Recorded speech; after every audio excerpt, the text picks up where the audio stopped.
Ethics के अलावा मैंने आपको बताया कि एथिक्स और यह क्या है, यह फिलॉसफी की एक ब्रांच है, इसकी एक शाखा है, ठीक है ना। फिलॉसफी में बहुत से ब्रांचेज हैं, उसमें से एक ब्रांच इसकी क्या है, एक एथिक्स का पोर्शन इसका है। और मिला के अब ऐसे कहा जाए कि ये अगर फिलॉसफी है, ये पूरा जो गोला फिलॉसफी है, तो इसमें एथिक्स इसकी एक छोटी सी ब्रांच है, इसमें अदर सी चीज़ें हैं ऐसे ऐसे। लेकिन जो फिलॉसफी का जो गाइडलाइन है, जो यानी जो नियम कानून, जो तौर तरीका, जो स्टाइल है हैंडल करने का तरीका टेक्निकली, वो फिलॉसफी का ही है। ध्यान रखिएगा इसको। एथिक्स को जब भी आप हैंडल करिए तो फिलॉसफिकल तरीके से ही इसको हैंडल करना पड़ेगा आपको। तो कहा जाएगा कि फादर है, philosophy is the father of the ethics, ऐसे समझो आप। तो जो इस टच को आपको नहीं छोड़ना है, फिलॉसफिकल टच को नहीं छोड़ना है। इसीलिए मैं आपको बताऊंगा कि फिलॉसफी क्या है, अभी नहीं बताऊंगा, अभी थोड़ी सी रुक करके थोड़ा सा एथिक्स के बारे में आपको पता चल जाए। एक इंट्रोडक्टरी की एथिक्स में, एथिक्स की एरिया क्या है, एथिक्स में क्या पढ़ाई करनी है हमको, क्या देखना क्या है, इसकी एरियाज़ के बारे में, इसके सब्जेक्ट के बारे में, इसके कॉन्सेप्ट के बारे में, इसकी डिफिनीशन के बारे में, इसकी ओरिजिनेशन के बारे में, इसकी डेवलपमेंट के बारे में, इन तमाम चीज़ों के बारे में पहले एथिक्स के बारे में हम लोग जानेंगे, ताकि आपको पता होना चाहिए कि जो एथिक्स हम पढ़ रहे हैं किन किन एरिया को हमको हैंडल करना है, इसका तौर तरीका क्या है, इसके सब्जेक्ट क्या है, इसके तमाम चीज़ों के बारे में हमको देखना है, ठीक है ना। इसके बाद फिर मैं पढ़ाऊँगा कि फ़िलासफ़ी क्या है। फ़िलासफ़ी डिटेल नहीं पढ़ाऊँगा, लेकिन इंट्रोडक्टरी पढ़ाऊँगा, ताकि जब फ़िलासफ़ी के बारे में बेसिक चीज़ें के बारे में पता चल जाए तो फिर आप एथिक्स और इसको दोनों को मिल करके आप हैंडल करेंगे। एथिक्स का संबंध चूँकि मानव से है, मानव से, ह्यूमन से, और ये इसका संबंध किससे है, ह्यूमन से, यानी मानव से इसका संबंध, ठीक है ना। इसका संबंध मानव से है। मानव में भी ऐसे लोग, ऐसे मानव जो कि मानसिक रूप से स्वस्थ हों, अस्वस्थ लोगों का नहीं है, यानी मानसिक रूप से स्वस्थ लोगों का ये इलाका है, ठीक है ना। तो मानसिक रूप से जो स्वस्थ, यानी जो अपने निर्णय लेते हों, हाँ आ रही, तो जो मानसिक रूप से स्वस्थ लोगों का इलाज नहीं करता है, मानसिक रूप से स्वस्थ जो लोग हैं,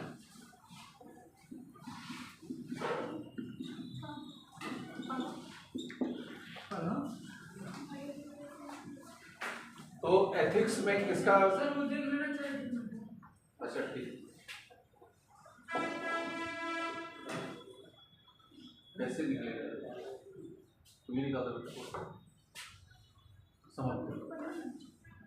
तो एथिक्स जो है का संबंध किससे है, ये भाई, तभी तो आप लोग 35 लोग हम अकेले हैं, तो कितना हम बोलेंगे, अकेले सपोर्ट मिलना चाहिए। तो क्या मुझे पता नहीं था, मुझे हिसाब से ही होगी, मैंने कभी आज तक लिया नहीं है, इसीलिए मैंने दिया आपको, जान इतनी स्किल आप लोग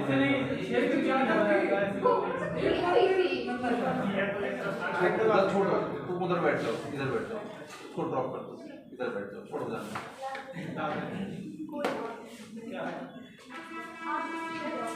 देखो सिविल सर्विस जो तैयारी करने वाला होता है ना, सिविल सर्वेंट की, ये शुरू करता ऑलराउंडर है, ऑलराउंडर होना चाहिए, खाना भी बनाना आना चाहिए, जो है डांस भी करना आना चाहिए, गाना भी आना चाहिए, हर कला में माहिर जो है वही IAS बनता है। चोरी भी आनी चाहिए, चपाती भी आनी, बिल्कुल आनी चाहिए, नहीं आएगा तो काम ही नहीं कर पाओगे फिर, है ना। सिस्टम, फिर गुंडागर्दी भी सही है। अरे गुंडागर्दी मैं अब कहा हम पब्लिक प्लेटफॉर्म से क्यों बोलूँ, लेकिन मैंने ऑलराउंडर का मतलब मैंने बता दिया आपको, नहीं हम एक्सप्लेन करा रहे थे आपको। तो अच्छे हमको लगा कि आप निकाल लोगे बेटा, इसीलिए मैंने आपको दिया, उनको नहीं दिया। सर अगर ऐसे कुछ करना हो तो मेरे फ्रेंड्स करते हैं, मैं कभी नहीं करती ये निकाल देते हैं, ये हम जानते हैं कि निकाल देते हैं, इसीलिए उन्होंने दिया। और सर पता, मैंने सोचा मैं पूछ लूं कि उसमें रिकॉर्डिंग है, मुझे तो उसमें रिकॉर्डिंग ही होगी। जीवन में कभी गलती अब नहीं करेगा, जीवन फर्स्ट एक्सपीरियंस, ठीक है। तो एथिक्स का मतलब मैंने बताया कि एथिक्स का संबंध किससे है? मानव से, ह्यूमन से। इसको जानिएगा। तो शांत हो जाए क्लास, तो फिर ऐसे मजा नहीं आता है सर। कोई बात नहीं, एथिक्स का संबंध मैंने बताया कि मानव से है, वह भी जो मानसिक रूप से स्वस्थ हो, अस्वस्थ लोगों का नहीं, पागलों का नहीं एथिक्स का संबंध है। क्योंकि एथिक्स का संबंध आपके डिसीजन से, निर्णय से है, और निर्णय स्वस्थ उसका माना जाता है जो कि मानसिक रूप से स्वस्थ हो, उसका नाम माना जाता है। तो यह पागलों का, इसका संबंध पागलों से भी नहीं है, पागलों से इसका संबंध नहीं है। न तो इसका संबंध बच्चों से है, बच्चों से भी संबंध नहीं इसका है, ये बच्चों से एथिक्स का संबंध नहीं। क्योंकि बच्चा क्या निर्णय लेगा? नथिंग। जिसके अंदर माइंड का पूरा ग्रोन अप नहीं हुआ है वो बच्चा डिसीजन नहीं, उसका भी बच्चे को एथिक्स के बाहर है। जैसे बच्चा किसी को गाली दे दे, कहे कि तुम तो बहुत गंदे हो, पापा को बोलता है ना, तुम बहुत गंदी हो। अब उसने एक डिसीजन दिया, कि पापा बहुत गंदे हैं, लेकिन उसका डिसीजन किस पर आधारित है? उसको मिठाई नहीं मिली होगी उसको, या कुछ मतलब ऐसा हुआ, तो उसके डिसीजन को आप जो है डिफेंस नहीं कर सकते। इसीलिए बच्चों का संबंध है। मानसिक रूप से विकलांग लोगों का भी जो है एथिक्स नहीं है, स्वस्थ मानव का संबंध एथिक्स से। क्योंकि एथिक्स का संबंध मानव से है, तो मानव से जुड़े हुए जितने विषय हैं, सब्जेक्ट्स, उसे कहा जाता है सामाजिक विज्ञान, सोशल साइंस। तो सोशल साइंस भी एथिक्स से कहीं न कहीं संबंधित है, ठीक है। तो एथिक्स का संबंध किससे है? सामाजिक विज्ञान के विषयों से है, विज्ञान के विषयों से है। किसी से ज्यादा है और किसी से कम। अब सामाजिक विज्ञान में कौन कौन से विषय आते हैं? सामाजिक विज्ञान में राजनीति, पॉलिटिकल, इकोनॉमिक्स, सभी चीजें जो भी सामाजिक जैसे है, आपका संबंध इतिहास से भी निर्णय करता है ना, इतिहास है, मनोविज्ञान है, समाज शास्त्र है, इसके बाद अर्थशास्त्र है, ये और भी तमाम सब्जेक्ट है। ये सभी सब्जेक्ट जो है सामाजिक विज्ञान के अंतर्गत आते हैं। तो एथिक्स का संबंध किससे है? सामाजिक विज्ञान के विषयों से भी है। इसको लिखते जाइएगा, ठीक है। मैं बता देता हूँ, फिर लिखिएगा। तो मैंने बताया कि पहली पॉइंट में मैंने बताया कि एथिक्स का संबंध मानव से है, वह भी जो मानसिक रूप से स्वस्थ हो। इसका संबंध पागलों से या बच्चों से नहीं। फिर अगले स्टेप में मैंने आपको ये बताया कि एथिक्स का संबंध सामाजिक विज्ञान के विषयों से भी है। अब सामाजिक विज्ञान के जो विषय हैं, जिसमें इतिहास है, मनोविज्ञान है, समाजशास्त्र है, अर्थशास्त्र है, इन विषयों से भी एथिक्स के संबंध हैं, ठीक है। जैसे यह एथिक्स हो गया, इसको मैं मानता हूं कि एथिक्स हो गया, और ऐसे सामाजिक विज्ञान के ऐसे विषय हो गए, ऐसे जो कि इसको ओवरलैप कर रहे हैं, कोई ज्यादा और कोई कम, बस यही हो सकता है। अब इसमें जैसे मनोविज्ञान है, मनोविज्ञान, अब कहा जाता है कि मनोविज्ञान का बहुत ज्यादा संबंध एथिक्स से। मैंने कल बताया था आपको ना कि जब कोई भी एथिकल डिसीजन होता है तो उसमें उसको कई प्रक्रियाओं से गुजरना पड़ता है। केस स्टडी में इसकी जरूरत पड़ेगी, इसीलिए मैं आपको बता रहा हूँ। तो केस स्टडी जब लिखोगे कहीं, किसी भी केस स्टडी, जैसे मैंने कल हम लोगों ने बताया जिलाधिकारी सपोज कि एक्सीडेंट हो गया है और उसकी पत्नी भी बीमार हो गई, तो क्या अब इसमें जब हैंडल करोगे, इस विषय को जब लिखोगे ना, तो इसमें ये सभी विषय आ जाएंगे। और मैंने कल साफ साफ बताया था कि जो भी एक प्रशासकीय निर्णय होता है तो उसमें कितने डायमेंशन शामिल होते हैं। कोई भी प्रशासकीय डिसीजन जब होता है तो उसमें इतने डायमेंशन शामिल होते हैं, जो मैंने कल बताया था। तो जब लिखोगे तो उसमें उनको लिखना पड़ेगा, आपको साइकोलॉजिकल चीजों को भी लिखना पड़ेगा। तो इसीलिए साइकोलॉजी के भी बारे में आपको जानना है कि साइकोलॉजी में होती क्या है। अब जैसे कि सपोज कि डीएम का एक निर्णय हो गया कोई, तो डीएम तो निर्णय लेगा ना कि या तो फिर जहां एक्सीडेंट होगा वहां जाएगा, या तो पत्नी का इलाज करेगा। तो डिसीजन तो बाद में लेगा, लेकिन उसके पहले की जो प्रक्रिया है वो मानसिक प्रक्रिया है, ठीक है। कोई भी जो निर्णय है, निर्णय एक फाइनल हो गया कि हमको ये करना है, लेकिन जो निर्णय के पहले की मानसिक प्रक्रिया है, देखिए, हाँ, निर्णय के पहले की मानसिक प्रक्रिया क्या हो गई? पहले की मानसिक प्रक्रिया ये हो गई मनोविज्ञान। जो भी मानसिक प्रक्रिया है वो मनोविज्ञान। आप डायलेमा से गुजरोगे कि जाएं कि नहीं जाएं, ये जाएगा तो ये हो जाएगा, ऐसे हो जाएगा, फिर उसका जो मंथन, जो विचार आपके अंदर चल रहा है, वही क्या है? यह है मनोविज्ञान। यह मनोविज्ञान का विषय है, यह मनोविज्ञान का विषय। निर्णय किसका विषय है? निर्णय किसका विषय है? यह नीति शास्त्र का विषय है। आपने अच्छा या बुरा का जो भी निर्णय लिया, आपने अच्छा निर्णय लिया या बुरा लिया या राइट लिया और रॉन्ग लिया, जो भी आप शुभ लिया अशुभ लिया, ये जितने तत्व मैंने लिखा है सब ये एथिक्स का निर्णय है। ये एथिक्स इन्वॉल्व हो जाता है।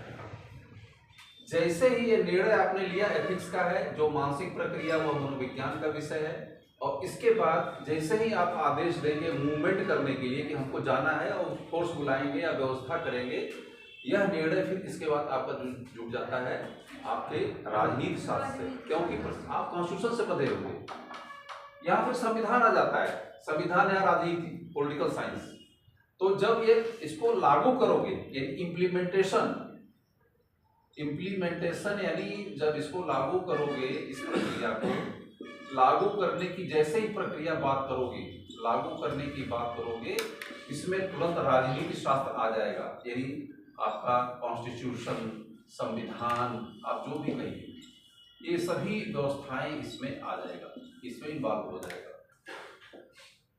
ठीक है, क्योंकि उसके बिना आप काम ही नहीं कर सकते हो। आप अधिकारी हो तो अधिकारी आप संविधान से बंधे हुए। और जो कोड ऑफ कंडक्ट है, एक ब्यूरोक्रेट्स का एक कोड ऑफ कंडक्ट होता है कि ऐसे कंडीशंस में आपका बिहेवियर कैसा होना चाहिए। तो ही officer is bounded by the code of conduct of the constitution. तो ये कोड ऑफ कंडक्ट के अनुसार काम करेगा फिर, ठीक है ना, कोड ऑफ कंडक्ट से काम करेगा। अब जब वहां पहुंचेगा तो पहुंचने के सामने उसको भीड़ दिखाई पड़ेगी। जहां भी भीड़ या मास दिखाई पड़े, जनता दिखाई पड़े, वहां पर फिर जनता की उसका संबंध किससे हो जाएगा? सोशियोलॉजी से हो जाएगा। अब भीड़, अब यहाँ दोनों चीजें होगी। भीड़ का एक मनोविज्ञान होता है, जैसे मनोविज्ञान शब्द है तो दोनों यहाँ है। यहाँ पर आ गया समाजशास्त्र। समाजशास्त्र इसलिए आ जाएगा कि सामाजिक संबंधों को हैंडल करने का समाजशास्त्र एक्सपर्ट है। जब भी लोगों के मास के लोगों को मतलब है, वो समाजशास्त्र इसमें इन्वॉल्व हो जाएगा। और भीड़ का जहाँ मनोविज्ञान है तो इसमें अगर साइकोलॉजी अगर शामिल हो तो कुछ न कुछ पार्ट में इसमें साइकोलॉजी भी शामिल हो जाती है, क्योंकि आप लोगों को हैंडल कर रहे हो। आप लोगों को भीड़ आक्रामक है कि उग्र है कि नॉर्मल है कि कोऑपरेटिव है, यह कौन बताता है? ये आपको सोशियोलॉजी भी बताती है और साइकोलॉजी भी बताती है कि उग्र, आप क्या उग्र व्यक्ति का बिहेवियर अगर जानना है तो वो एक उग्र बिहेवियर, जो मानसिक बिहेवियर होता है वो साइकोलॉजी बताती है। समाजशास्त्र बताता है कि जब उग्र भीड़ हो जाती है तो वो कैसे रिएक्ट करती है, ये समाजशास्त्र बताता है। ये सब पढ़ाया जाता है बाद में, जब आप जाओगे ना सेलेक्ट होकर, जब कोई भी अधिकारी जाता है तो ये सभी विषय उसको जो है लवासना यानी लाल बहादुर शास्त्री एकेडमी मसूरी में पढ़ाया जाता है बकायदे, कि माप को कैसे कंट्रोल किया जाता है, कैसे निगोशिएट किया जाता है, अकेले व्यक्ति का बिहेवियर क्या होता है, भीड़ का बिहेवियर क्या होता है, ये सब तमाम चीज़ों को उसको डील किया जाता है, बताया जाता है। क्योंकि एकदम जो भी लड़का जाता है, अगर नई उम्र का होता है उसको कुछ भी पता नहीं होता है। लेकिन उसके पहले वो जानना चाहते हैं कि ये सब क्वालिटी आपके अंदर है कि नहीं है, पहले जानना चाहते हैं। ये नहीं आप एक्सपर्ट नहीं हो, वो भी जानते हैं, लेकिन उसके कुछ न कुछ गुण या ऐसी क्वालिटीज़ आपके अंदर होनी चाहिए ताकि उसका वो डेवलप कर सके। बस वही कहते हैं कि आपका दिमाग खुला होना चाहिए चीज़ों को समझने का, जानने का, ताकि उसको ग्रो कर सके और नरिश कर सके। तो आप देखिए कितनी प्रक्रियाएं शामिल है। इसी तरीके से मैं चाहता हूँ कि अनेक विषय, तो एथिक्स का संबंध अनेक विषयों से है। ठीक है ना, इतना समझ में आ गया? इसको लिखो पहले। लिख लिया? वेरी गुड, ठीक है ना। ये पूरी प्रक्रिया हो गई एथिक्स का मैंने बताया कि इसका संबंध कैसे है। फिर एथिक्स का संबंध दूसरे विषयों से है, इसको मैं अलग से बताऊंगा कि एथिक्स का संबंध दूसरे सब्जेक्ट से कैसे, कोई अलग टॉपिक ही अलग है, ठीक है ना। और कल क्या बताया था मैंने आप लोगों को? केस स्टडी सब था। रावण वाला नहीं चला रहे थे टॉपिक लास्ट में। हाँ अच्छा अच्छा बता। हाँ डिसीजन मेकिंग। हाँ अब वही टॉपिक तरफ हम लोग आगे बढ़ जाते हैं। अब आगे हेडलाइन डालिए। हेडलाइन डालिए आगे। तो इससे संबंधित मेरा एक प्रश्न भी है, जब पढ़ाया पहले पढ़ा लीजिए फिर हम पूछेंगे। क्या सही है, अपने डिसीजन मेकिंग अभी आप चला अभी तो मैंने उसको पढ़ा। डिसीजन मेकिंग तो एक अलग टॉपिक ही, बहुत बड़ी टॉपिक है, ठीक है ना। वो बहुत बड़ी टॉपिक, एक पूरा चैप्टर ही अलग है। अब डिसीजन मेकिंग लोग करोगे तो कैसे करोगे, इन तमाम चीज़ों को लेकर के आपको मैं चाह रहा था आप पहले इसका सिलेबस थोड़ा नजदीक करा देते ना तो थोड़ा इजी रहता समझने हमें क्या क्या। पहले से पढ़ सकते हो। नहीं, पहले देखो जो 5 लेक्चर हमारे हैं ये टोटल आपको इंट्रोडक्टरी ही है, क्योंकि जब तक इसकी ग्रेविटी को आप नहीं समझ, एरिया को नहीं समझ पाओगे तब तक आगे कुछ भी नहीं समझ पाओगे। तो इसके लिए अभी परेशान मत होइए। अभी तो आप धीरे धीरे मेंटली आपको मैं तैयार कर रहा हूँ। कल एक पहली क्लास कुछ भी नहीं है आपने, लेकिन फिर भी आप लोगों ने बहुत अच्छा समझा। ये बड़ी हमारे लिए चौंकाने वाली बात है कि आप लोगों ने इतना अच्छा समझा, लेकिन लोग समझते नहीं। मैं पढ़ाता हूँ हमेशा। अच्छा ठीक है ना। मैं थोड़ी सी और विषयों की तरफ हम लोग आगे बढ़ते हैं। अब लिखिएगा कि एथिक्स के जो अलग अलग एलिमेंट्स होते हैं, ठीक है ना, एलिमेंट्स ऑफ द एथिक्स, ठीक है।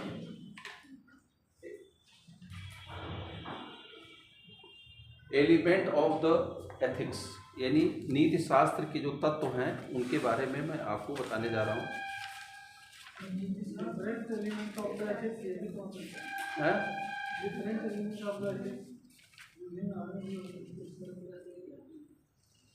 या ऐसे लिखो कि नीति शास्त्र से जुड़े हुए प्रश्न, ठीक है ना। The subject related with the ethics, elements of the ethics दोनों वो भी वही बात। The subject related with the ethics यानी एथिक्स से जुड़े हुए महत्वपूर्ण तथ्य या प्रश्न।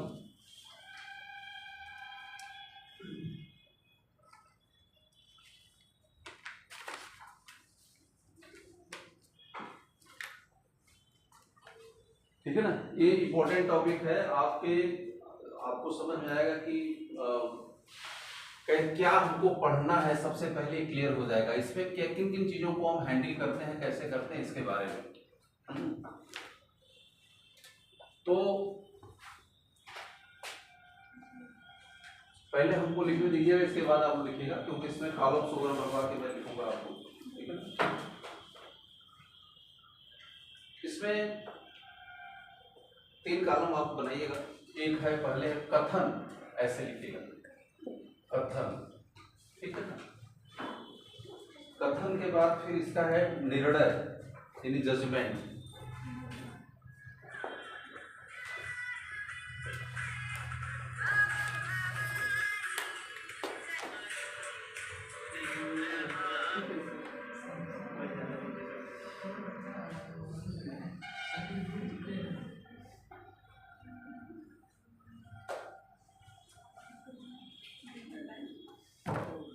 ठीक है, ये हो गया कथन।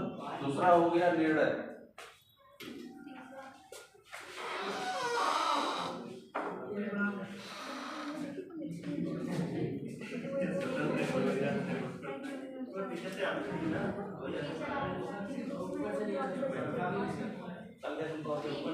पहला कथन है दूसरों का भला करना।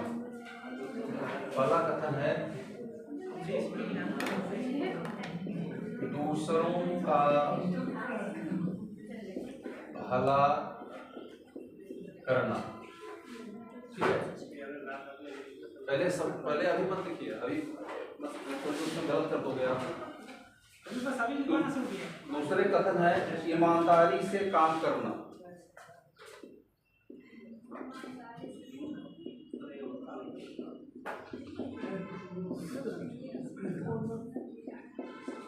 ईमानदारी से काम करना।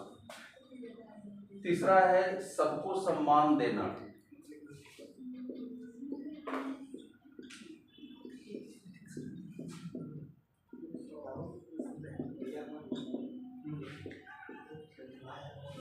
चौथा है माता पिता की सेवा करना।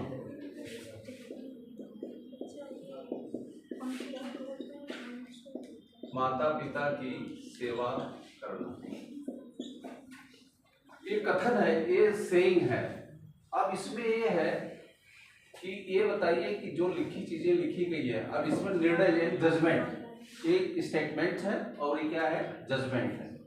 इसे स्टेटमेंट कहा जाता है, इसे स्टेटमेंट कहा जाता है और इसे जजमेंट कहा जाता है। ये निर्णय है। सर इसमें एक चूज करना है। मैं बता रहा हूँ। अब ये दूसरों का भला करना ये कैसा है, अच्छा है कि बुरा है? अच्छा है। नहीं सर, क्यों भला करना? अरे कौन बोला खराब कर? सर अगर कोई हाँ, जैसे माना एक व्यक्ति क्या कर रहा है, दूसरे का पैसा लूट के भाग रहा था, उसको कुछ लोगों ने पकड़ लिया, ठीक है, और उसको जाने नहीं दे, करे पैसा लूट के चोर है, लेकिन हमने कहा उसका भला करने, नहीं तो पीटा जाएगा, उसको छुड़ा दे तो क्या अच्छा होगा? नहीं, ओवर आप उससे कॉम्प्लिकेशन की तरफ मत जाइए। ओवरऑल दूसरों को भला करना, भला ही करना होता है। अब एक्सेप्शन ढूंढेगा तो हर जगह हर चीज का एक्सेप्शन होता है, ठीक है ना? तो ये आपका निर्णय कैसा है, कैसा है? अच्छा, अच्छा है कि खराब है? यह निर्णय आपका अच्छा है, यह निर्णय आप कहो कि यह अच्छा काम है, this is the good. University through, हाँ, ये गुड है, हमेशा मतलब माना जाता है कि यह अच्छा है, अच्छा है, ठीक है। अब ये प्रश्न उठता है कि इसका कारण आप प्रस्तुत कर सकते हैं? इसका कारण क्या है?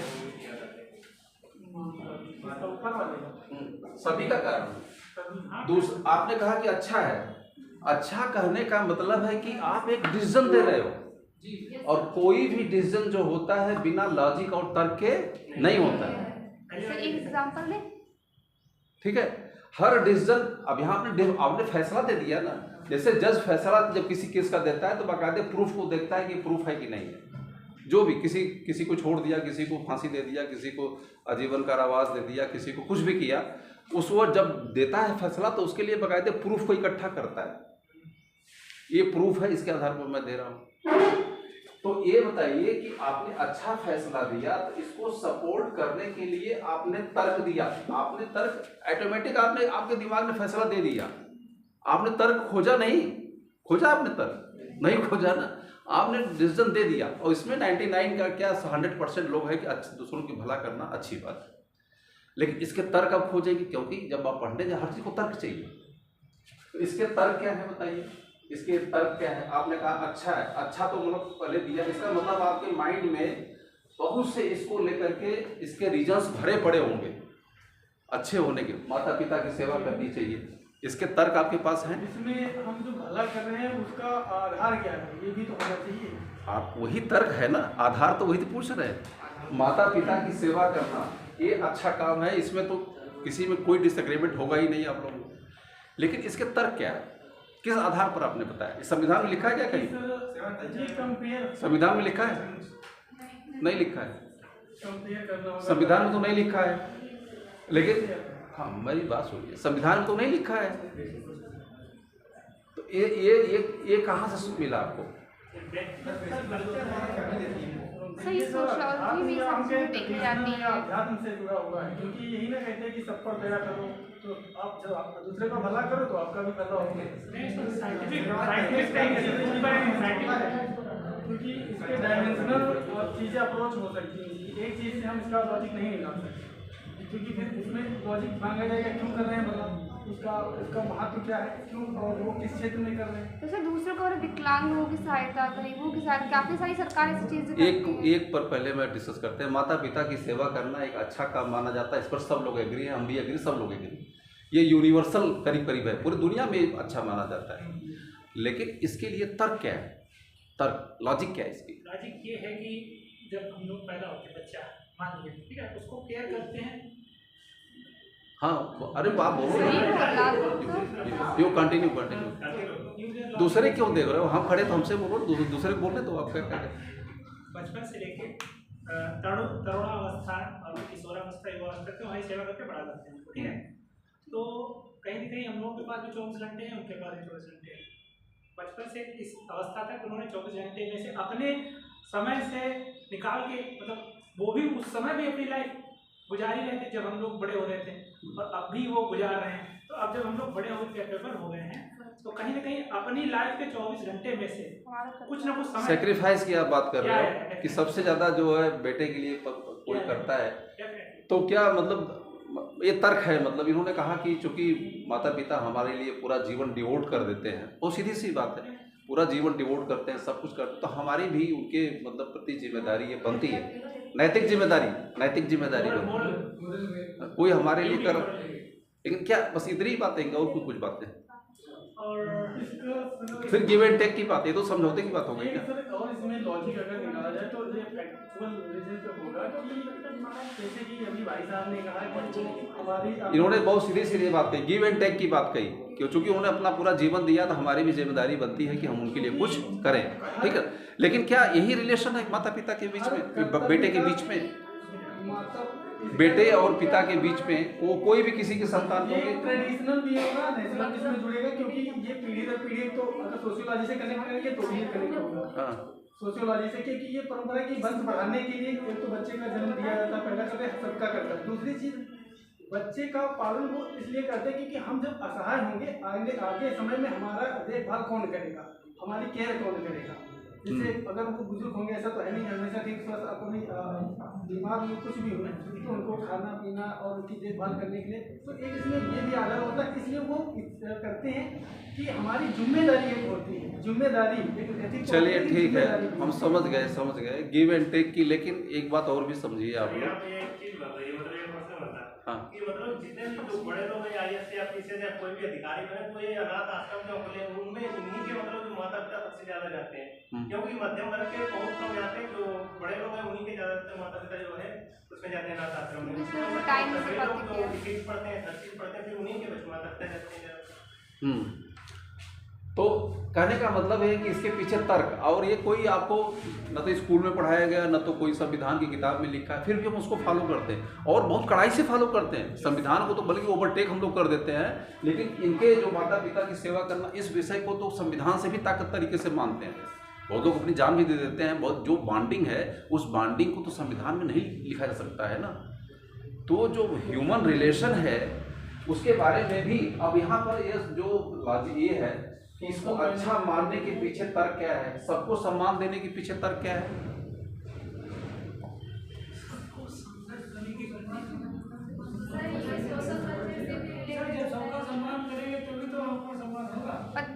पता है सर, एक चीज ये है मेरे मन में कि अगर सबको सम्मान दे, सबके सबसे लड़ाई करना है, सबको गालियां देने का भी तो कोई मतलब नहीं बनता है। ये भी सही है,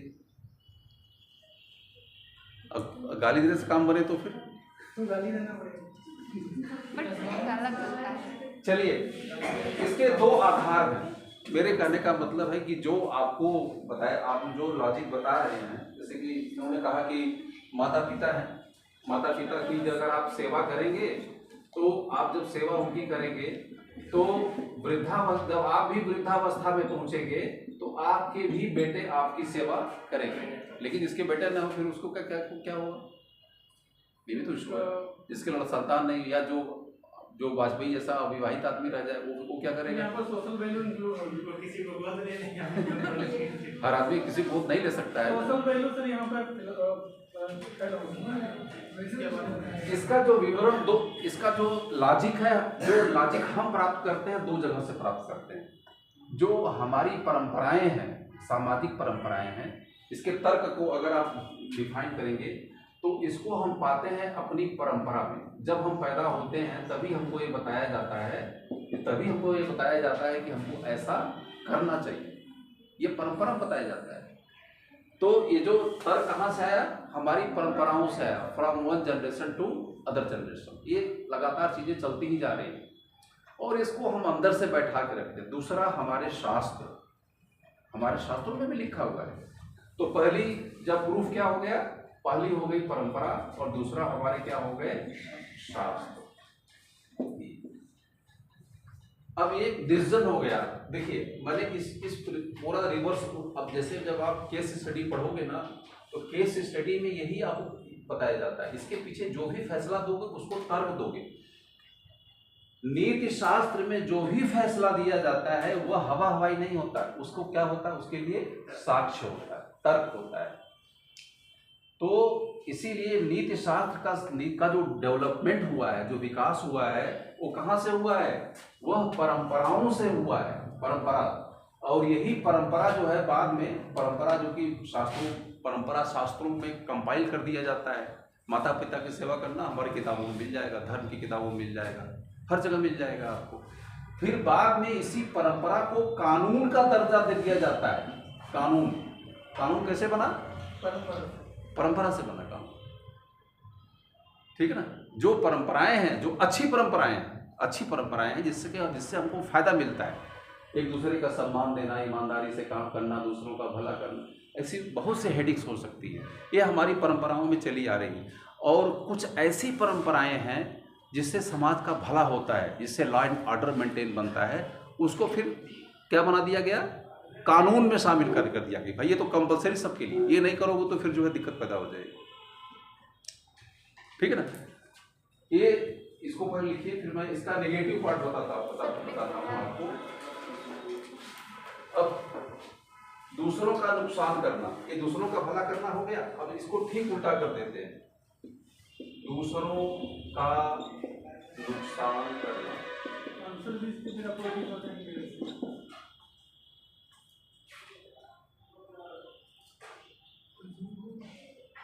फिर है बेईमानी से काम करना। यहाँ ईमानदारी से काम करना है और यहाँ क्या हो जाएगा, ठीक इसका रिवर्स।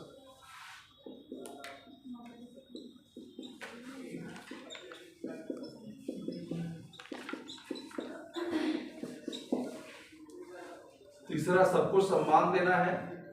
सबका सम्मान देना का उल्टा क्या हो जाएगा, सम्मान करना, अपने सम्मान करना नहीं, सबको गाली देना या अपमान, सबकी बुराई करना।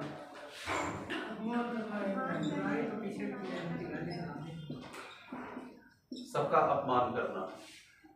और माता पिता की सेवा करना का उल्टा क्या हो जाएगा, माता पिता की अवहेलना करना,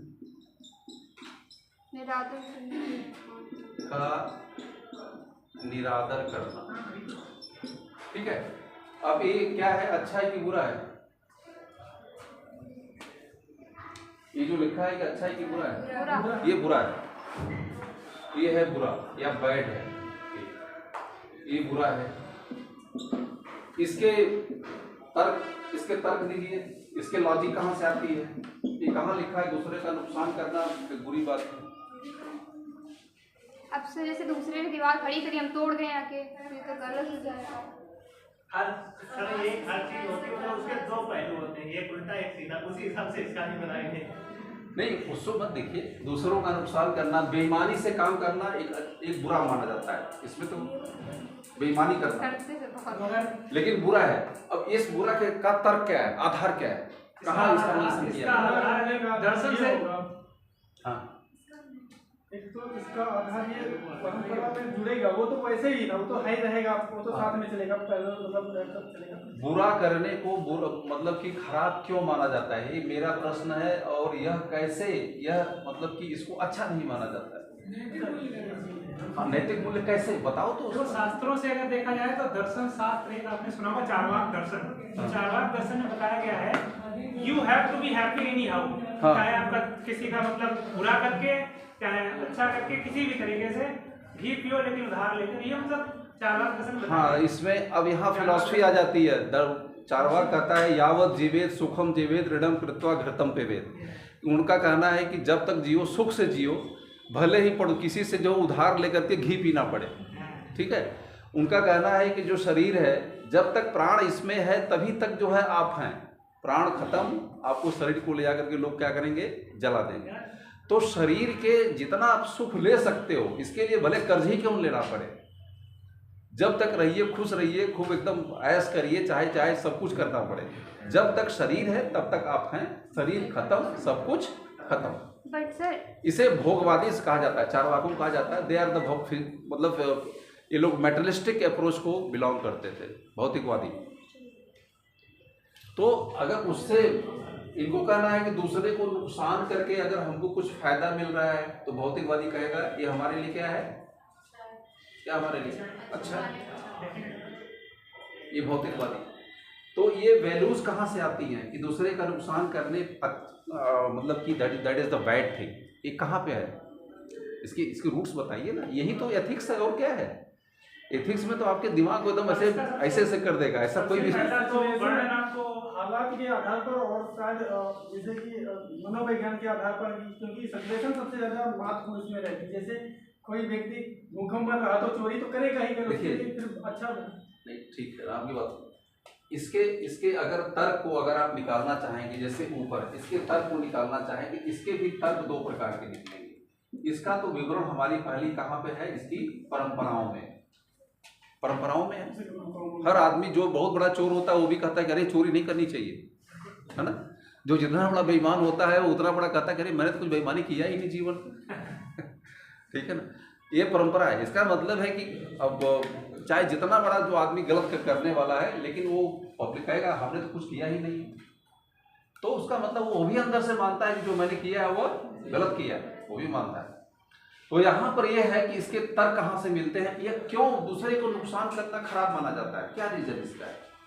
यहाँ पर थ्योरी ऑफ एक्शन माना जाता है, थ्योरी ऑफ द एक्शन यानी कर्म का सिद्धांत जो हमारे शास्त्र है। अब यहाँ पर पहला है इसका प्रूफ क्या है, पहला है परंपरा, और दूसरा क्या है, सेकंड क्या है, शास्त्र।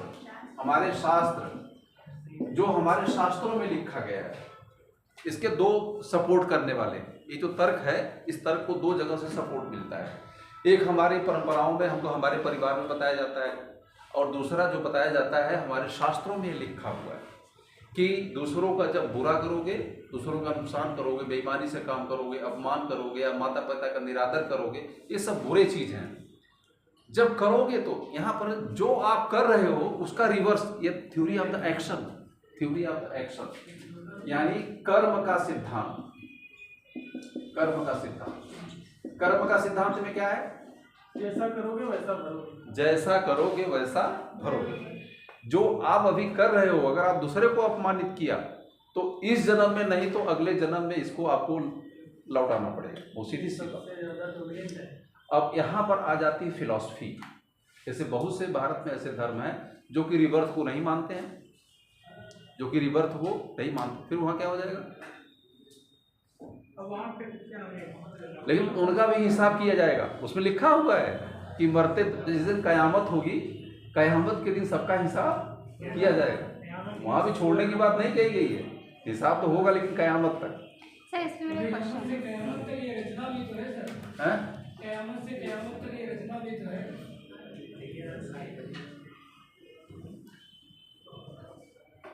ठीक है। तो ये जितनी भी बातें लिखी हैं मेरे जो जो तर्क दिए जा रहे हैं, अब यहाँ पर फिर एक प्रश्न उठता है कि जो आप तर्क दे रहे हैं उन तर्क को सही क्यों माना जाए। हम कह रहे हैं कि दो तर्क हमारे हैं, एक परंपरा से तर्क है, एक शास्त्रों से तर्क है। तो इसको तो जो इस्लाम को मानने वाला इसको खारिज कर देगा, वो कहेगा हम इसको नहीं मानते हैं, हमारे शास्त्रों में नहीं लिखा हुआ है। हम कहते हैं कि कर्म का सिद्धांत जो जिसका कि इस जन्म से उस जन्म तक फैला हुआ है, वो कहेगा कि हम इसको मानते ही नहीं, हमारे यहाँ तो रिवर्थ माना ही नहीं जाता है, तो हमारे मानने कोई मतलब ही नहीं है। तो इसको फिर इसको सही क्यों माना जाए, वाई? तो उसको एग्जांपल दिखाया जाएगा। जैसे गौतम बुद्ध जी को, सिद्धार्थ जी को जो सामने आया था सिचुएशन, तभी तो वो माने थे। ऐसे तो वो भी, उनको पहले नहीं पता था ज्यादा कि हाँ बुजुर्ग भी होगा। ज्यादा कथाओं का दिया जाएगा इसमें एग्जाम्पल डिफरेंट सिचुएशन की जो हालात जो गुजर रहे होंगे अभी बाकी लोगों पे, मतलब उनको दिखाया जाएगा। मैं आपको जो जिधर ले जाना चाहता हूँ सिर्फ उसी तरफ ले जाना चाहता हूँ कि जितनी भी चीजें होती हैं, चाहे वो अच्छी होती हैं या बुरी, जो भी आप अपना अच्छा और बुरा के जो आप निर्णय देते हैं, वो निर्णय किस पर देते हैं, साक्ष्य के आधार पर, प्रूफ के आधार पर। लेकिन उस प्रूफ को जब मैं डिफाइन करने के लिए कर रहे हैं तो आप डिफाइन ही नहीं कर पा रहे। ठीक है सर, मैं आप डिफाइन कर रहा हूँ इसका, रुक जाइए आपकी बात। अब जो मैंने थोड़ा सा आपको हिंट किया कि यह जो आपके अंदर फीड किया गया है वह आपके परिवार ने फीड किया है, आपके परिवार ने फीड किया। जिस सोसाइटी में आप रहते हैं जिस समाज में रहते हैं उस समाज ने आपको बताया होगा, तभी तो सभी लोग एक ही सोसाइटी के, कोई अलग तो है नहीं। और दूसरा है कि हमारे शास्त्रों में लिखा गया है, 2 ही प्रूफ है, लेकिन उस प्रूफ को आप डिफाइन नहीं कर पा रहे। सर मैं डिफाइन कर रहा हूँ। ठीक है, अब शास्त्रों की बात है, तो कोई भी जब अच्छा या बुरा का आप जो निर्णय देते हैं, तो यह निर्णय आप दे रहे हो, हल्की फुल्की चीज नहीं कर रहे हो। आप कहते हो कि हलवा बहुत अच्छा है, गांव का सामान्य भी आपकी बोल देता है, सामान्य आदमी कोई माता पिता की सेवा नहीं करता, जो गांव में जो वृद्ध लोग हैं, सीनियर लोग हैं, कभी किसी स्कूल में नहीं गए, कहते अरे बहुत बुरा काम कर रहा है, अपने माँ बाप की सेवा नहीं कर रहा, तो वो तो फैसला तो सुना दे रहा है, लेकिन वो तर्कों को ऐसा कहेगा कि भाई क्यों बुरा काम है, तो तर्क को डिफाइन नहीं कर पाएगा वो। इसका मतलब है कि ये सब चीजें उसके दिमाग में सैकड़ों साल से क्या आ रही है, चली आ रही कि नहीं ये बुरा काम है, माता पिता की सेवा करनी चाहिए। और बताते हैं कि बेटा जितना सेवा करोगे उतना तुम आपको मेवा मिलेगी, ठीक है ना, जितना आप सेवा करोगे उतना आपको मेवा मिलेगी। जैसे सर एक सेकंड हम इसमें इंक्लूड करना चाहेंगे, जैसे एग्जांपल मुझे बताना सही है कि नहीं, मुझे लग रहा है सही है। जैसे कि कह रहे थे आप प्रूफ करके दिखाओ, कर्म का सिद्धांत लागू होता है। माना कि हम मानते हैं कि हमारे गांव में हमने आग लगा दी दूसरों को, मुझे लग रहा है कि ठीक है सब लगा देते हैं आप, अब हम ये सोचते हैं कि ये सब जल जाएंगे, हमें मिल जाएगा सब कुछ हमारा, तो क्या हमारा घर बचेगा? हमारा भी उसी में जल जाएगा, क्योंकि हम भी तो उसी का एक हिस्सा है। ऐसा थोड़ी ना कि हम सबको लगा के हम बच जाएंगे, तो उसका हमने किया तो उनके लिए था, लेकिन उसका असर हम पर भी होगा। आत्मा जो थोड़ी सी आपको बात और भी मैं आगे बढ़ा देता हूँ, ये जो कर्म का सिद्धांत है ना, ये चूंकि आत्मा से जुड़ा हुआ है। किससे जुड़ा है? आत्मा।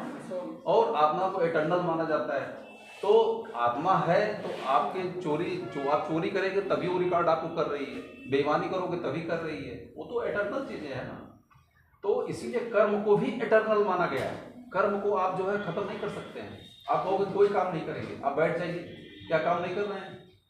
आपको कहा जाए कि आप कहे सर हम कुछ काम नहीं करेंगे, ठीक है आप बाहर मैदान बैठ जाइए, तो क्या काम नहीं कर रहे हैं आप? क्या काम कर रहे हैं? सोच रहे हैं आप, तो सोचना बंद कर सकते हैं ना।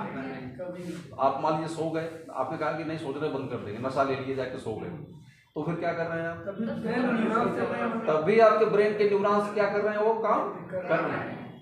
तो गीता में बहुत साफ साफ है कि व्यक्ति कर्महीन हो ही नहीं सकता है। नेवर नेवर नेवर नेवर, ये संभव ही नहीं। हाँ, वो कर्महीन तब होता है जब आपके शरीर से प्राण फुर्र हो जाता है, तब आपकी शरीर जब निष्क्रिय बन जाती है।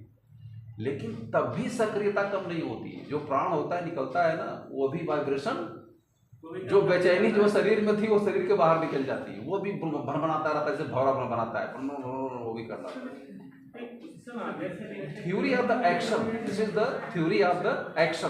तो थ्योरी ऑफ द एक्शन जो है इस जन्म से लेकर के कई जन्मों तक क्या होती है? मूव करती रहती है। सर आपने पूछा कि अगर अच्छा है तो वाई, बुरा है तो वाई, तो मुझे एक लाइन में इसका आंसर डिफाइन कीजिए। आंसर मैं आपको इसलिए नहीं बता रहा हूँ क्योंकि आगे तो अभी पढ़ने जा रहे हैं, लेकिन मेरे कहने का मतलब है कि जो मैं आपको बताना, जो मैं जिस तरफ आपको लेके जाना चाहता हूँ कि कोई भी एथिकल डिसीजन होगा, यानी कोई भी डिसीजन, अच्छा बुरा, शुभ अशुभ, ईमानदार बेईमान, तो हर डिसीजन के पीछे कोई न कोई तर्क होना चाहिए, ठीक है। और आपको मैंने बताया कि ये जो तर्क आते हैं एथिकल साइंस के, वो कहाँ से आते हैं? वो परंपराओं से आते हैं। वो कहाँ से आते हैं? कानून से आते हैं। कोई भी जब जिलाधिकारी कोई फैसला देगा तो वह 2 तरीके से बाउंडेड होगा, या उसके साथ में उसकी एथिक्स भी लागू होगी। भाई संविधान में तो नहीं लिखा है कि माता पिता की सेवा करनी चाहिए, लेकिन कोई जब जाता है तो उठा करके कहता है अरे वृद्ध अवस्था है, इनको ठीक से ध्यान दीजिए। क्यों करता है? वो तो कहेगा कि हमारे संविधान में लिखा ही नहीं है, हमको आदेश थोड़ी दिया गया है कहीं पर। ये हमारे संविधान, डीएम भाई संविधान को मानता है ना, कहेगा हम नहीं, ये हमारे संविधान में कहाँ लिखा है, न हम नहीं मानेंगे, क्या कर लोगे आप? तो यहाँ करने का मतलब जो ब्यूरोक्रेट होता है ना, दोनों से गाइड होता है। किससे किससे?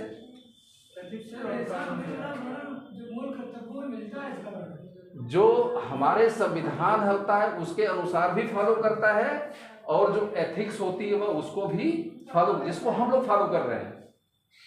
तो जब आप आंसर लिखोगे इसका, तो दोनों की ब्लेंडिंग करोगे आप। जैसे उसको अपने पत्नी की देख रेख करनी चाहिए, डीएम है, पति तो उसकी पत्नी है, देख रेख करनी चाहिए। अब यह तो संविधान में लिखा नहीं है कि डीएम हो जाने के बाद उसको पत्नी की ही सेवा करनी चाहिए, ये नहीं लिखा है ना। नहीं लिखा है, लेकिन वह नैतिक रूप से वह उत्तरदायित्व तो फील करता है कि हमें ऐसा करना चाहिए, करता है। यानी ब्यूरोक्रेट, चूंकि वो मानव है ना, मानव सोसाइटी से अलग होगा नहीं, तो उसको जो आदेश जारी करता है उसमें दोनों की ब्लेंडिंग होती है। एक होती है संविधान की जो कोड ऑफ कॉन्डक्ट होता है, और दूसरी होती है एथिक्स की, जिसका कि मेंशन संविधान में नहीं होता है। दोनों को संतुलन साध करके काम उसे करना पड़ता है। जिसका संविधान में मेंशन है उसको भी मानना पड़ता है, और जिसका मेंशन नहीं भी है उसको मानना पड़ता है। समझ में आया कि नहीं आया? तो जो भी व्यक्ति समाज में है, सामाजिक है, बड़े पदों पर बैठा हुआ है, तो उसको दोनों तरीके से बाउंडेड है, ही इज बाउंडेड करने के लिए। अब यहाँ पर जहाँ वह एथिक्स की बात आ जाती है, उसके अपने विवेक का इस्तेमाल, क्योंकि जब आप कोई फैसला देते हो तो किसी से पूछ के देते हो क्या? मैंने पूछा कि माता पिता की सेवा करनी चाहिए, आपने बगल में पूछा क्या? पूछा सही गलत है, पूछे आपने पूछा? आपकी जुबान से तुरंत निकला नहीं, ये तो माता पिता की सेवा करना अच्छी बात है। तो जब जो एथिक्स होती है ना, वह हर व्यक्ति की अलग अलग होती है। जैसे माता पिता की सेवा करना बहुत अच्छी बात है, ये हमारा मतलब कि जो हिंदुस्तान है, विश्व की प्राचीनतम संस्कृति है। लेकिन भगवान राम ने तो अपने माता पिता की सेवा नहीं की, बल्कि वन में चले गए, उनके आज्ञा गए तो माता पिता की सेवा नहीं की, वन में चले गए, और उनके कारण उनके माता पिता की मृत्यु भी हो गई। दिस इज द एथिकल और नॉट? उनके लिए एथिकल और दोनों आई, क्योंकि वैल्यू भी आई, क्योंकि उन्होंने उनके आदेश का पालन किया था। और एथिकल तो फिर वो भी रहेगा, दोनों चीजें साथ में चलेगी। क्योंकि एथिकल क्योंकि ना मानते तो फिर लोग, ऐसा तो था नहीं कि कोई कॉन्स्टिट्यूशन उन्होंने बना के रखा था तो माने, लेकिन उन्होंने एथिकल माना अपनी माँ, उनकी माँ का, क्योंकि राजा तो उनके पिता थे। हाँ, तो उनकी बात मानी। नहीं, एज ए किंग आदेश दिया कि एज ए पिता आदेश दिया, बताइए? पिता के आदेश से दिया था, ना कि किंग के आदेश। अच्छा, उनका जो आदेश था एक पिता का आदेश था कि राजा का आदेश था? नहीं, तो राजा का आदेश था, पिता का कैसा होगा? माता ने जब वचन मांगे तो एज ए किंग उन्होंने वचनों को फुलफिल किया, ताकि एज ए फादर तो रोक सकते थे ना वो। बहुत हद तक सही बोल रहे हैं। दशरथ का जो कैकेयी से विवाह हुआ था, कैसे हुआ था? अरे ये सब यही तो स्टडी है ना, analysis, that should be you know. तो सर माना जाता है कि युद्ध जब गए थे ना, तो वहां पर जीता गया, संमत में जीता गया। नहीं, मैं चलिए मैं शॉर्ट बता देता हूँ। कैकेयी देश की रहने वाली थी, और वह बहुत बड़ी योद्धा थी, वॉरियर। आप वो चीज़ों को नहीं जानते हो, मैं बता दे रहा हूँ आपको, आगे देख लीजिएगा। She was the warrior. और पहले की जो महिलाएं थी वह युद्ध मैदान में भी जाती थी, और दशरथ गए थे लड़ाई लड़ने के लिए, और इनको लगातार हार का सामना करना पड़ा, डिफीट का। तो कैकेयी ने किया कि इनकी जान हारने जा रहे थे, या इनकी जान को खतरा हो गया था, तो कैकेयी ने आगे बढ़ करके लड़ाई लड़ी और एनिमी को पराजित कर दिया और इनकी जान बचाई। ठीक है ना? तो दशरथ की जान किसने बचाई? बचाई कैकेयी ने बचाई। तो कैकेयी ने इनकी जान बचाई, और कैकेयी जब जान बचाई तो इन्होंने कहा कि आप तो बहुत बहादुर हैं। तो दोनों के बीच में एक प्रेम हो गया, मतलब आपस में। तो इन्होंने कहा कि शादी करते हैं, लेकिन कैकेयी चूंकि खुद एक राजा की लड़की थी, तो उसने कहा कि ठीक है, आप तो ऑलरेडी विवाहित हैं, और आपके जो राजा बनेगा, तो हमारा लड़का तो राजा बनेगा नहीं, तो जो आपके दूसरे जो लड़के हैं वो लोग राजा बनेंगे, जो परंपरा के अनुसार। तो इसीलिए उसने दो वरदान मांगा था कि हमारा जो लड़का उत्पन्न होगा वही राजा बनेगा, और दूसरा है 14 साल का वनवास। इसलिए क्योंकि जो बड़ा राजा को लेकर के लोगों की जो प्रवृत्तियां थी, उसको लिए मेंटली लोग तैयार होते कि बड़ा लड़का ही राजा। जनता भी मानती थी कि जो राजा कौन बनेगा? बड़ा लड़का। जब पब्लिक ओपिनियन राजा के पक्ष में, और जो राजा है बड़ा लड़का वो वहीं पर रहेगा, तो एक विद्रोह की संभावना क्या हो जाएगी? हमेशा बनेगी। तो जब छोटा लड़का राजा बन गया, बड़ा लड़का इतना लोकप्रिय है, तो निश्चित रूप से उसको राजा को लेकर के उसके एक संदेह रहेगा, तख्ता पलट भी हो सकता है, गद्दी से कोई हटा सकता है। इसीलिए उसने 14 साल का वनवास मांगा था कि न तो रहेंगे राम, न तो रहेगी उनकी लोकप्रियता, और हमारा लड़का ही क्या बनेगा? राजा बनेगा। इसीलिए उसने 14 साल का वनवास मांगा। एज ए किंग उन्होंने इसको कमिट किया था कि नहीं हम करेंगे जो है। पिता ने किया था, मम्मी की बात कर रहे थे ना, जो नहीं करते। ठीक है, तो यह एक शासकीय आदेश हो गया। तो कैकेयी जो भगवान राम को जो युद्ध शिक्षा को किसने दिया था? कैकेयी ने ही दिया था। हाँ, ये पूरी युद्ध शिक्षा, वारफेयर की पूरी टेक्निक किसने दिया? कैकेयी ने दिया था। युद्ध की पूरी टेक्निक को बताने वाली कैकेयी थी, शी वाज द वॉरियर। ठीक है ना। तो ये उनको फॉलो कर। अब यहाँ पर है माता पिता की का निरादर करना। तो माता पिता ने उनके आदेश तो दिया ही, वह किंग भी थे, उनके माता पिता थे। तो निश्चित रूप से अब इसको दोनों एंगल है। उनके जाने के बाद ही उनके पिता की मृत्यु हो गई, और मृत्यु होने के लिए बड़ा अशुभ माना गया। अगर पिता किसी आदेश दे और पिता की मृत्यु हो जाए तो इससे तो एक दूसरे सेंस में अच्छा तो नहीं माना जा सकता निश्चित रूप से। ठीक है, तो अब इसके तर्क को खोजना है, आप इसके लॉजिक को खोजना है, दूसरों का अपमान करना। तो मैंने बताया कि इसके दो साक्ष्य होते हैं, एक परंपराओं में होते हैं और एक होते हैं शास्त्रों में। हमें तो अभी करंट सिचुएशन से जोड़ना चाहिए 1 मिनट में। जैसे कि माना कि आईपीएस हुआ कोई व्यक्ति, और उसके पिता पे आरोप लगा कि वो क्या है, क्राइम में मतलब पाए गए हैं कि लिप्त थे, साक्ष्य भी सबूत हो गया, पता नहीं सही गलत, लेकिन उनको अरेस्ट करने का आदेश दिया गया है। ठीक है, अब वो आदेश, अब वही असली वो अपने पिता को आदेश तो देगा ही देगा ना, क्योंकि वो एथिक्स फॉलो करे या लॉ फॉलो करे, उस समय पे तो लॉ हावी होंगे ना, तो उनको तो आदेश अरेस्ट करने का दिया ही जाए। अब इसमें क्या करेंगे? तो दोनों चीजें इसमें थोड़ी ना चल पाएंगी, फिर तो एक ही चीज चलेगी। अब यही तो डायलेमा है ना।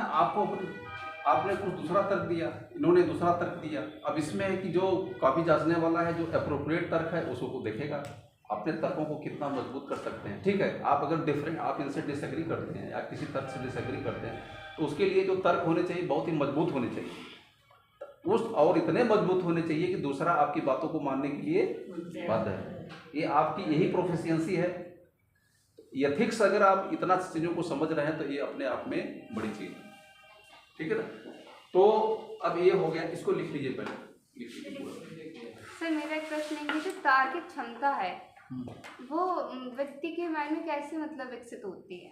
बुक्स वगैरह ऐसे फिलॉसफी अध्ययन करके बुक्स। अभी तो बहुत आपने डीप कैसे विकसित होती है। क्योंकि सर आपने कहा कई बार जिक्र किया है कि आप कोई क्वेश्चन का आंसर दे रहे हैं तो उसके पीछे तर्क होना चाहिए, ऐसा तर्क होना चाहिए कि सामने वाला काउंटर ना करे। तो मेरा मन में this is the subject of psychology ने कि आप किसी की आर्गू कैसे करते हो। ये तो मन और माइंड की बात है। लंबे समय से अभ्यास से आता है। हाँ, ये अभ्यास से। जितना आर्गू कहा जाता है कि तर्क एक तलवार की तरह से है, तलवार को जितना यूज करोगे उतनी ही धारदार होगी, और तर्क आप नहीं करेंगे तो आपकी तार्किक क्षमता विकसित नहीं होगी। मैं इसीलिए आप लोगों को अभी बहुत जीरो से ले जा रहा हूँ। ये क्षमता जिस दिन आपके अंदर विकसित हो गई तो फिर आपको क्वेश्चन को ऐसे हर चीज में आपका दिमाग चलेगा, इसलिए आपको तर्क करना चाहिए। पुराने समय में सभी शिक्षित तो नहीं थे, लेकिन फिर भी मुखिया होकर वो डिसीजन बेहतर देते। उनका अनुभव था लंबे समय से, एक्सपीरियंस आ गया। चलिए अब इसको मिटाता हूं मैं। इसको हमेशा ध्यान रखिए कि जो भी आप कथन होता है उस कथन का आप एक जजमेंट देते हैं, निर्णय देते हैं, और उस निर्णय के पीछे क्या होता है, एक तर्क होता है। और वो तर्क कहाँ से मिलता है? परंपराओं से मिलता है और हमारे शास्त्रों से मिलता है। लेकिन कोई जरूरी नहीं कि परंपरा और शास्त्र से ही मिले। फिर मैं एक लाइन फिर मैं जोड़ दे रहा हूँ, जो इस समय की साइंस और विज्ञान बहुत विकसित हुआ है, तो साइंस अब परंपरा और इससे हट करके भी कुछ नए तर्क आप खोज सकते हैं, नए तर्क खोज सकते हैं। क्या खोज सकते हैं भाई? आज का भौतिकवाद है, उभरा है ना, नई नई फिलॉसफीज आ गई हैं। हर फिलॉसफी का अपना अप्रोच है कि समाज के हम इसको जोड़ें, एक इकोनॉमिक्स से जोड़ रहे हैं। हाँ जोड़ो। जैसे चाइना है, चाइना क्या करता है, अपना भला के लिए क्या करता है, सस्ता माल करके ना मार्केट, भले नुकसान उसका होता है लेकिन वो अपनी मार्केट डोमिनेंस बढ़ाने के लिए किस पॉइंट को आप सपोर्ट कर रहे हो? किस पॉइंट? हम सर इसको दूसरे का नुकसान करना। अभी हम उसको जोड़ भी रहे हैं, कैसे नुकसान करेगा। जैसे हमारे देश में उसने क्या किया, अपना मार्केट में भर दिया सारा सस्ता करके, उसका तो नुकसान हुआ, लेकिन उसका फायदा क्या हुआ, मार्केट में डोमिनेंस उसकी बन गई। भारत का नुकसान ये क्योंकि भारत का माल महंगा हो गया, अब लोग भारत का माल खरीदेंगे तो भारत का लॉस होगा जीडीपी का। तो इसलिए दोनों चीजें इससे जुड़ेंगी, नुकसान करना भी। नहीं, आप यहाँ कंट्री की बात कर रहे हो, हम कंट्री की बात नहीं करना, यहाँ व्यक्ति की बात हो रही है ना, क्योंकि नुकसान करना एक व्यक्तिगत इशू है ना। ये सर हम इसको व्यक्तिगत भी जोड़ सकते हैं ना, ये country तो का- व्यक्तिगत तरीके से यहाँ जो फिलॉसफीज हैं, जैसे कि एक कम्युनिस्ट, आपके कहने का मतलब जो वामपंथी, जो लेफ्ट जो इकोनॉमी है, जो सोच है, वो कुछ ऐसा है कि अधिक से अधिक मुनाफा कमाना। आपके कहने का मतलब है कि अधिक से अधिक क्या करना, मुनाफा कमाना, और उस मुनाफा कमाने में दूसरे का अगर कुछ नुकसान हो जाता तो उससे हमारा लेना देना नहीं, ठीक है। लेकिन इसमें अगर दो में अगर तीन कुछ चीज़ और भी जोड़े तो वो अपने आप में अच्छी चीज़ मानी जाती है, ठीक है ना। आप लिखिए आगे नेक्स्ट पॉइंट हम लोग। सर तर्क वितर्क में और आर्ग्यू में कितना डिफरेंस है या नहीं है, इसे जानना चाहते हैं। कैसे? सर ये इसका आंसर आप हमें दीजिए कि तर्क वितर्क और आर्ग्यू में, बहस में कोई अंतर है या नहीं है, और है तो कितना, कैसे कैसे कैसे तर्क वितर्क? सर ये होता है जैसे मान लीजिए अगर किसी टीचर ने कुछ पूछा है, वो गलत कह रहा है, मैं उसकी बात का जवाब दे रही हूँ, विरोध कर रही हूँ, तो फिर टीचर कहने लगता है कि तुम बहस मत करो। तो सर हम तो अपना तर्क रख रहे हैं, लेकिन उसको लगता है बहस कर रहे, तो इनमें आंसर जानना चाहते हैं। तर्क बहस जो है होती है, तर्क और वितर्क का एक हिस्सा है, ठीक है ना। तर्क कहा जाता है कि अपने लॉजिक को सपोर्ट करना, और वितर्क कहा जाता है कि उस तर्क को काटना, उसके अपोजिट। तर्क वितर्क दो शब्द है ना, जो किसी भी कोई आप बात मानते हो उसको तर्क में आप सपोर्ट देते हो, और आप कहते हैं कि आपसे हम सहमत नहीं है, तो जो आप उसके अगेंस्ट जो आपने लॉजिक को देते हो उसको वितर्क कहा जाता है। और इसे कहा जाता है बहस, लेकिन यह है कि लॉजिकल होनी चाहिए, बहुत हवाई बहस नहीं होनी चाहिए चीजों को लेकर। तर्क होना चाहिए, कुतर्क नहीं होना चाहिए। हाँ, कुतर्क नहीं होना सर चाहिए। जैसे आपने कहा कि चंद्रमा है, अगर मैं इसको गलत साबित करके प्रूव कर दूं तो कैसे कुतर्क होगा, तब तो सही होगा ना लॉजिक। अगर सिद्ध कर दिया तो अच्छी बात, तो कुतर्क कहाँ हो जाएगी? लेकिन वो तो सामने वाला उतर्क वो तर्क में बदल गया ना, उतर्क तर्क में बदल गया। सामने वाले को तो बुरा लगेगा ना, ये कुतर्क ही बोल दिया। चलिए फिर अगला कथन हम लोग देखते हैं। कथन, अब थोड़ी सी आप लोग अपने दिमाग का लॉजिक खोजिए कि क्या चीजें हैं, ठीक है ना। अगला जो है जन्म लेना,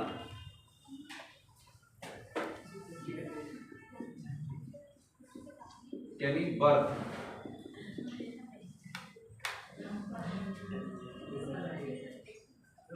दूसरा तर्क है धन की प्राप्ति, धन की प्राप्ति।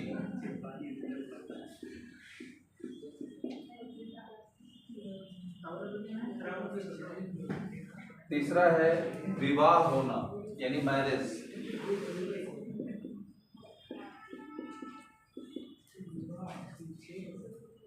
और चौथा है गृह निर्माण करना, यानी घर बनाना, घर बनाना। ये कथन है। अब ये बताइए कि शुभ है कि अशुभ है? जन्म लेना सब शुभ है, सब शुभ है। कौन अशुभ बोल रहा है? अशुभ के लिए नहीं, एक्सेप्शन की हमेशा बात मत करिए। एक्सेप्शन हर चीज का होता है संसार में, कोई चीज इसका एक्सेप्शन नहीं, लेकिन हम लोग एक्सेप्शन की बात नहीं कर रहे हैं। हमें आंसर सही देना। हाँ, लेकिन अगर आप डिसएग्री तो कर रहे हो, लेकिन डिसएग्री का तर्क बहुत तगड़ा होना चाहिए। देंगे ना। हाँ, तो आप अलग से बना के रखिए उसको ना, ये तो बहुत अच्छी चीज़ है। अगर आप डिसएग्री करने का ताकत रखते हैं और उसको प्रूव करने का, तो आप जैसा तो कोई महान है ही नहीं है। आप तो बहुत बड़े मतलब लीडर की तरह क्वालिटीज़ है भाई ना। किसी मंच पर खड़ा होकर जाएंगे, किसी को भी धुर्रे में उड़ा दोगे आप। तर्क क्या होता है, बहस क्या होती है कि आपको कुछ भी लॉजिक दे, उस लॉजिक को क्या कर दे, वो जीरो कर दे उठा कर, और लोग मान भी जाए, है ना। ये तर्क है। ये तो बहुत कम लोगों में स्किल होती है ना, ये अगर आपके अंदर है। अब ये इसका इस्तेमाल आप सिविल सर्विस नहीं करो आप ना, लिखने को आएगा तो तुम धुर्रा तोड़ को जो है हर चीज़ का, ठीक है। जो भी नेगेटिव बात है उसको क्या कन्वर्ट कर दोगे, पॉजिटिव कन्वर्ट कर दो। और पॉजिटिव को क्या, दिस इज द स्किल। यही आईएएस है, इसके अलावा कुछ है भी नहीं, यही आईएएस है। सब कुछ मानसिक खेल है पूरा। और जितना तर्क करोगे, जितनी बहस करोगे, उतनी ही चीज़ें क्या होती जाएंगी, शार्प होती जाएगी, तेज होती जाएगी। आपको नई नई चीज़ें खोजने को मिलेंगी। अधिकतर लोगों को कहना है कि यह शुभ है, यह क्या है, शुभ है। और बहुत से लोग कहें कि भाई विवाह होना, विवाह करना तो शुभ नहीं है। तो अगर नहीं है तो कौन कहेगा कि शुभ नहीं है, बताइए। इस चीज का जन्म लेना शुभ नहीं होता है। हाँ। इसको कर सकते हैं अगर मान लीजिए किसी भी नहीं, अरे भाई आपके घर में लड़का पैदा हुआ, लड़की थे, कौन अभागा जो कहेगा शुभ नहीं है। सब सभी चीज let me complete it, after that you will decide. लड़का बेटा बहुत सब पार्टी वगैरह कर लेते हैं भाई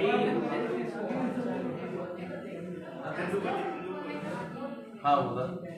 मान लीजिए जो पति पत्नी है हाँ उनमें कोई ऐसा संक्रमण है, मतलब संक्रमित बीमारी है जो कि जेनेटिक रूप से लड़का या लड़की किसी में भी फैल सकती है। डेफिनेटली अगर वो लोग जन्म लेंगे तो डेफिनेटली उन लोगों को आगे नहीं जीवन। आपकी पॉइंट एकदम मैं एग्री करता हूँ, लेकिन एक्सेप्शन को जनरल रूल आप नहीं बना सकते हो। एक्सेप्शन है वो हमेशा प्रेवेल करता है। हाँ तो एक्सेप्शन इज नॉट रूल।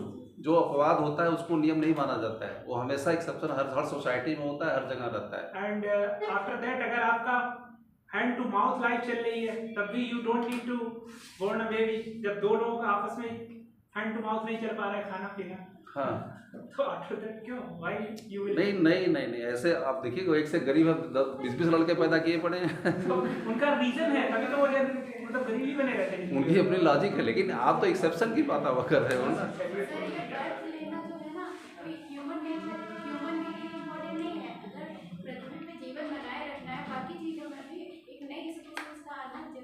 नहीं ये तो सुख पे दे रहे हैं हम लोग, असुख पे दे रहे हैं।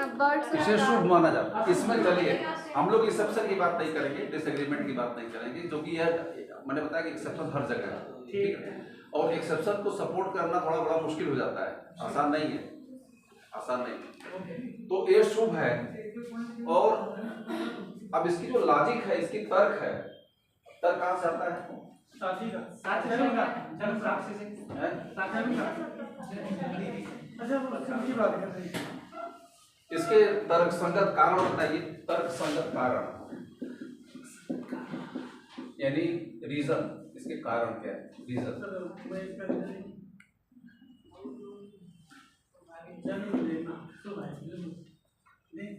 इसका एक लॉजिक ये होगा, जैसे इसको सपोर्ट कहाँ से मिलता है? ये भी सर हमारे ये घर की प्राप्ति होना, विवाह होना, घर बनाना यानी अपने घर का निर्माण करना, दीज आर द, यह शुभ है। उसी तरीके से अशुभ का भी हमारे अंदर जो है यही पर लिख लेते हैं, नीचे इसके नीचे लिखेगा। पहला है क्या है? मृत्यु हो जाना, मृत्यु होना। दूसरा है धन, यानी धन का खत्म हो जाना या समाप्त हो जाना, समाप्त हो जाना। तीसरा है विवाह होना, ये विवाह विच्छेद होना। अब यहाँ पर भी आप लोगों के विवाह विच्छेद कुछ परिस्थितियों में अच्छा होता है, विवाह विच्छेद कुछ परिस्थितियों, लेकिन एक्सेप्शन की बात हम नहीं कर रहे हैं, ठीक। चौथा है कोई घर को गिरवा दे या उसका घर ही जिस आदमी का नहीं हो, वह भी एक अच्छा नहीं माना जाता है, बुरा ही माना जाता है, ठीक है ना। घर का गिर जाना या घर नहीं होना, ये सभी चीजें क्या है? अशुभ, अशुभ, अच्छा नहीं या अच्छा नहीं, दोनों बातें। मृत्यु का हो जाना, क्या हो जाना माना जाता है? अशुभ है। लेकिन इसका तगड़ा एक्सेप्शन भी है, ध्यान रखिएगा, बहुत तगड़ा। क्या एक्सेप्शन इसका है? यही कि मतलब पृथ्वी में सामंजस्य बिठाने के लिए एक मतलब जो पृथ्वी पे जो है जीव जंतु उनका बढ़ जाएगा। मृत्यु को मैं बोलता हूँ कि अशुभ है, लेकिन आपको घोषित करना है कि अशुभ है। कैसे करोगे आप? इसकी लॉजिक, अशुभ की लॉजिक क्या है और शुभ की लॉजिक है? तो अशुभ का मतलब नुकसान होना, अशुभ का मतलब वो एक हाँ बताइए। किसी की भी जनसंख्या अगर ज्यादा हो जाती है तो संसाधनों पे दबाव ज्यादा बढ़ जाएगा, तो उससे क्या होगा कि असंतुलन पैदा हो जाएगा। बहुत अच्छा तर्क आपने दिया कि अगर मृत्यु व्यक्ति की ना हो तो हर आदमी जिंदा रहे 100 साल, 200 साल, 500 साल, 1000 साल तक, अब तक धरती की पॉपुलेशन कितनी हो जाएगी, तो लोगों का नरिशमेंट होना, लोगों का पालन पोषण क्या हो जाएगा? असंभव हो जाएगा।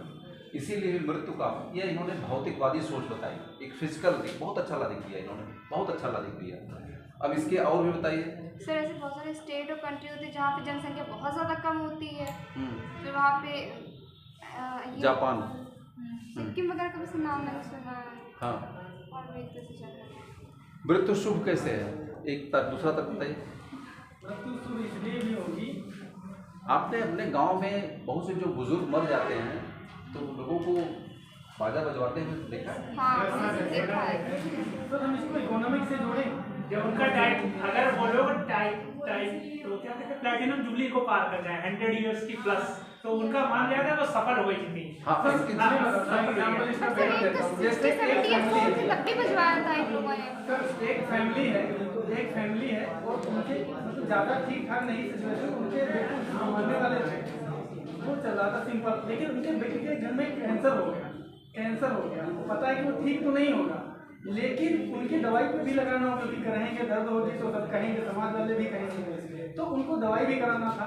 अगर वो मर जाए ना तो पता मरेंगे, लेकिन ज़्यादा दिन चलेंगे तो नुकसान नहीं होगा, मर गए तो वो शुभ होगा उस समय इकोनॉमिक रीजन से और सपोर्टिंग और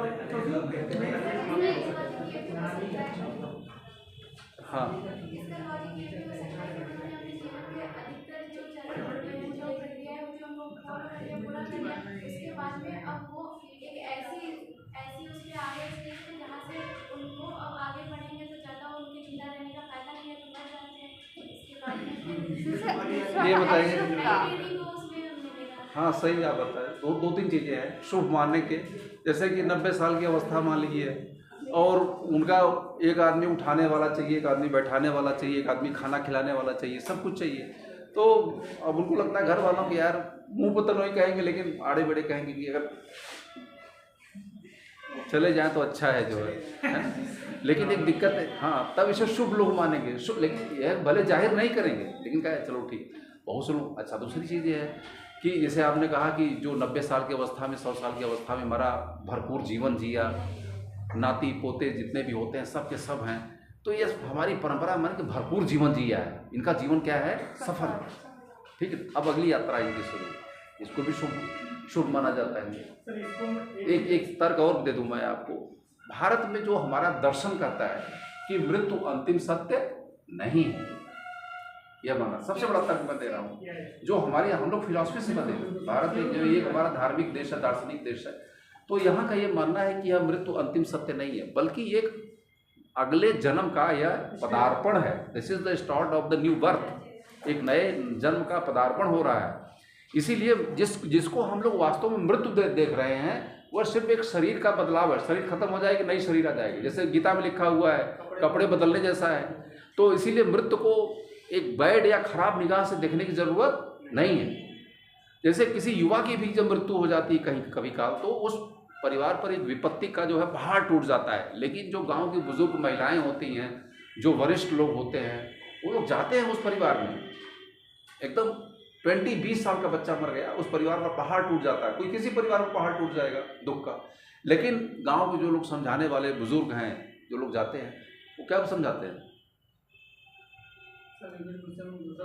कोई, मैं बोल रहा हूँ यंग आदमी है, 20 साल 25 साल का कमाने वाला बहुत होनहार है, कोई लड़का अगर घर में मर जाता है तो उस परिवार पर पूरा दुखों का पहाड़ टूट जाता है। लेकिन जब गांव के लोग जाते हैं समझाने तो क्या समझाते हैं उस परिवार को? ये तो सब पे आना ही था और ये है नहीं है तो नेचर का है, सब मतलब तो सब पर है। सबसे जो मजबूत तर्क है लोगों को समझाता है कि भैया उस परिवार को कहते हैं कि इस आदमी का जीवन आप इतना ही लिखा था, ऊपर लिख के आया था कि भैया 20 साल आपके घर में रहेगा ये, फिर दूसरों को कहीं जाना होगा। ये तो सबके साथ जो आपने कहा कि वो तो सबके साथ में है, कल ये गए परसों ये गए 14 दिन हम, लेकिन यह कि कल परसों की बात नहीं है। उनके दादा बैठे हैं, कब उसका वो पोता एक्सपायर हो गया, दुख की बात। लेकिन सबसे मजबूत तर्क लोग देते हैं, कहते हैं कि इसका तो जीवन इतना ही लिखा था, 20 साल आपके घर में लिखा था, फिर कहीं जन्म हो जाएगा, फिर जा करके वो अपना काम करेगा। ये लोगों को समझाने का। ये चीज़ें आती कहाँ से हैं? आती हैं परंपराओं से और हमारे धार्मिक जो दर्शन की किताबें होती हैं, जो हमारे खून में है, हमारे जो है ब्लड में है, घुली हुई है, इसको लेकर के हम लोग देखते हैं और बड़ा होते हैं, वहाँ से चीज़ें आती हैं। ठीक है ना? तो इसको सपोर्ट करने के लिए शुभ और अशुभ दोनों का डिसीजन कहाँ से आता है? परंपरा से। Sir I have one question. लेकिन एक चीज़ और भी है, जो भी डिसीजन आपका होता है वह एक काल और विशेष के अधीन होता है। बहुत सी चीज़ें जो यहाँ पर शुभ हैं और वहाँ पर दूसरे देशों में क्या हो सकती हैं? अशुभ हो सकती हैं। और बहुत सी चीज़ें जो वहाँ अशुभ है यहाँ पर क्या हो सकती हैं? शुभ होती हैं। जैसे भाई और बहन का विवाह, अच्छा है कि बुरा? पूरा पूरा कारण उसका साइंटिफिक रीजन बताएं सर। इसका हम साइंटिफिक दोनों रीजन बता सकते हैं। ब्रदर और सिस्टर का जो मैरिज है बहुत बुरा माना जाता है। माँ और बेटे का जो है विवाह बहुत ही बुरा माना जाता है। ऐसे बहुत चीज़ों को हमारे संविधान में लिखा है कि नहीं होना चाहिए। ये कहाँ से है लिखा आता है? परंपराओं से आता है। हमारी फिलॉसफी कहती है कि नहीं, मैरिज नहीं हो सकती है। हमारे धर्म शास्त्रों में लिखा हुआ है। कजिन मैरिज तो दूसरे धर्मों, लेकिन सभी धर्मों में भाई बहन के विवाह को सभी धर्मों में अच्छा नहीं माना गया। किसी भी धर्म में बात कर रहा हूँ, क्रिश्चियनिटी की भी मैं बात कर रहा हूँ। इस Christianity, Islam, Hindu, all the religion. लेकिन इसके भी एक्सेप्शन है। मैं ये नहीं कहता कि 100% है, ध्यान रखिएगा। एक्सेप्शन भी सोसाइटी में है। मैं एक्सेप्शन बोल दिया ना कि एक्सेप्शन हर जगह है। सर आपने कहा कि मृत्यु जीवन का अंतिम सत्य नहीं है, तो सर जीवन का अंतिम सत्य फिर मोक्ष की प्राप्ति हुई होगा। एक क्वेश्चन इसमें पूछूंगा, ये मुझे बताओ कि अगर ठीक है वो चीज मैं बात नहीं करी, यहाँ पर फैक्ट की बात कि अगर बहन से भाई शादी करता है, इसका साइंटिफिक कारण क्या हो सकता है? क्यों नहीं कर सकता? वो तो परंपरा है, परंपरा छोड़ दो, माना नहीं दुनिया बस में सब खत्म हो गया था, फिर वो भाई बहन शादी कर रहे थे, क्यों नहीं कर सकती? कारण इसका नहीं, कारण तो जैसे कि आपको देना है तो आप तो साइंटिफिक रीजन भी दे सकते हो ना। दो परंपरा तो मैंने बताया कि परंपराओं से व्यवस्था आती है, दूसरा है हमारे धार्मिक शास्त्र की किताबों से आती है, और तीसरा साइंटिफिक रीजन। इसीलिए मैंने जितने भी तर्क दिए हैं तो मैं 2 ही दिया है। लेकिन ये आपकी बहादुरी उसमें जो साइंटिफिक कारण को खोज लेते हैं आप। जैसे माता पिता की सेवा करना एक अच्छा है, लेकिन आप कहते हो कि साइंटिफिक कारण इसमें, साइंटिफिक कारण अगर खोज बहुत अच्छी चीज है। जितना आप तर्क दे सकते हो अपनी बातों को सपोर्ट करने के लिए, वो उतनी प्लस पॉइंट आपको सपोर्ट करेगा, उतना ज्यादा झूठ जोड़ेगा। अच्छा सर, क्वेश्चन जो बनाते हैं ना ये फोर्थ पेपर में, जो मतलब हमें तो ये लगता है कि जो मोरल वैल्यूज हैं इसमें प्लस पॉइंट ही पूछते हैं, अशुभ के बारे में पूछते थे क्या? मतलब कॉज एंड कॉन्सिक्वेंस। वही तो मैं आपको डिफाइन कर रहा हूँ कि जो अब एथिक्स डिसीजन क्या लेती है, अच्छा और बुरा का डिसीजन लेती है, शुभ और अशुभ का डिसीजन लेती है। 10 पॉइंट पर पूरा एथिक्स घूमती है। जैसे कि कोई कहीं पर गोली, अधिकारी ने गोली चलवा दिया, अब उसे राइट माना जाए कि रॉन्ग माना जाए? राइट माना जाएगा अगर राइट उसने कहा कि मैंने सही करवाया, मेरी गोली चलाने से 10 लोगों की मृत्यु हो गई लेकिन 500 लोगों का जीवन बच गया। अब उसे प्रूफ करना पड़ेगा। अब यहाँ तर्क की जरूरत पड़ेगी, जो मैं बहस करा रहा हूँ आपको इसीलिए करवा रहा हूँ। जब ब्यूरोक्रेट आप बन जाओगे ना तो वहाँ पर कोई आपको डिफेंड नहीं करेगा, नथिंग। आपको खुद खड़ा होकर के अपनी लॉजिक को क्या करना पड़ेगा, प्रूफ करना पड़ेगा। कि अगर क्लैश होता है 2 इंटरेस्ट में, आपके इंटरेस्ट के बीच में और सोसाइटी के इंटरेस्ट बीच में क्लैश होता है, तो उस क्लैश में आप किसको ज्यादा महत्व दोगे? सोसाइटी के इंटरेस्ट को महत्व दोगे कि अपने को महत्व दोगे?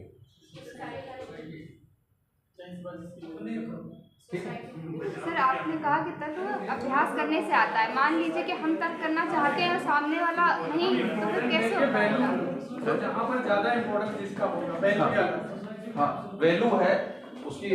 अब आगे एक व्यक्ति के मरने से अगर 500 बच रहे हैं तो मुझे इम्पोर्टेंस वही रहेगा ना। अब फिर आगे लिखिए, कथन लिखिए, कथन कथन कथन और कारण। कथन लिखिए पहले।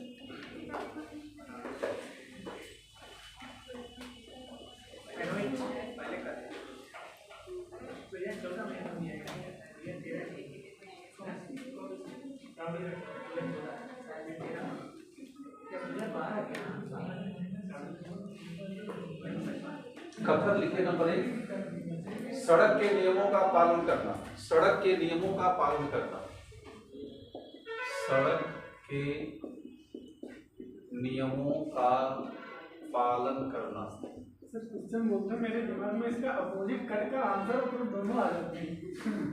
नहीं, थोड़ा अपने दिमाग में अच्छी बात नहीं है। दोनों साइड में सड़क के नियम, मैं दोनों तो लिखवा ही रहा हूँ ना, दोनों में लिखवा रहा हूँ। अपोजिट सड़क के नियमों को दोनों में लिखवा रहा हूँ। आप सड़क के नियमों का पालन करना। गाड़ियों को पार्किंग में खड़ा करना। गाड़ियों को पार्किंग में खड़ा करना। पार्किंग में खड़ा करना।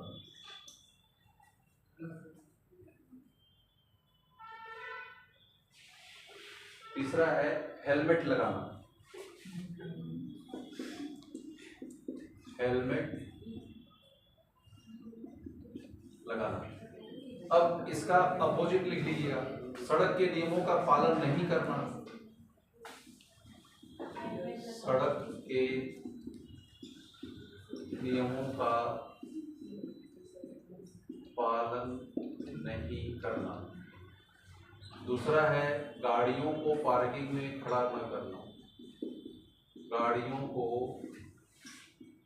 पार्किंग में खड़ा न करना। तीसरा है हेलमेट न लगाना। हेलमेट न लगाना।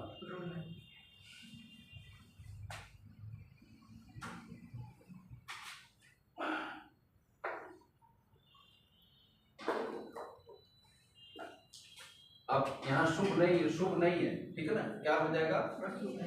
यह राइट है या रॉन्ग, यानी यह अच्छा है या बुरा है। अच्छा है या wrong, this is the right और रॉन्ग। तो यह राइट है, ठीक है ना, यह अच्छा है, और यह क्या है? रॉन्ग है, नीचे वाला रॉन्ग है। इसके सपोर्ट में रीजन पालन करना, क्योंकि इससे क्या होगी, हत्याएं बल्कि दूसरे के एक्सीडेंट नहीं होंगे, सिंपल इसका रीजन नहीं हो जाएगा। पालन करोगे एरिया बता, एरिया वो सब है, मतलब एरिया बताइए। 3 चीज़ों मैंने बताई। जब भी आप कोई एथिकल डिसीजन लेते हो राइट का या रॉन्ग का, तो वह परंपराओं से या तो आएगा, और दूसरा या तो कानून से आएगा, नियमों से आएगा, और तीसरा शास्त्रों से आएगा भाई। अभी इसके 3 रीजन आप दे सकते हो, तीनों में आप कितना कनेक्ट करते हो। अब शास्त्रों में तो नहीं लिखा है सड़क के नियमों का पालन करना चाहिए, तो अब इसको मतलब वो खारिज हो जाएगा, ठीक है ना? इसके रीजन कहाँ से आएंगे?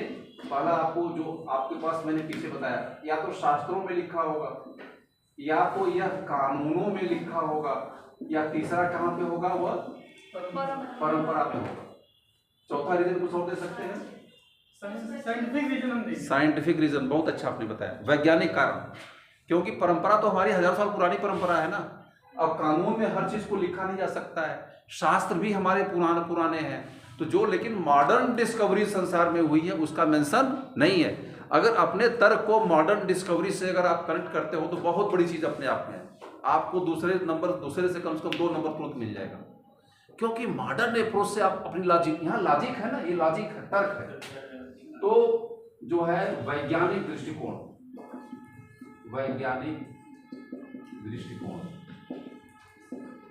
ये लॉजिक, ये जो तर्क है, तर्क कहाँ से दोगे आप?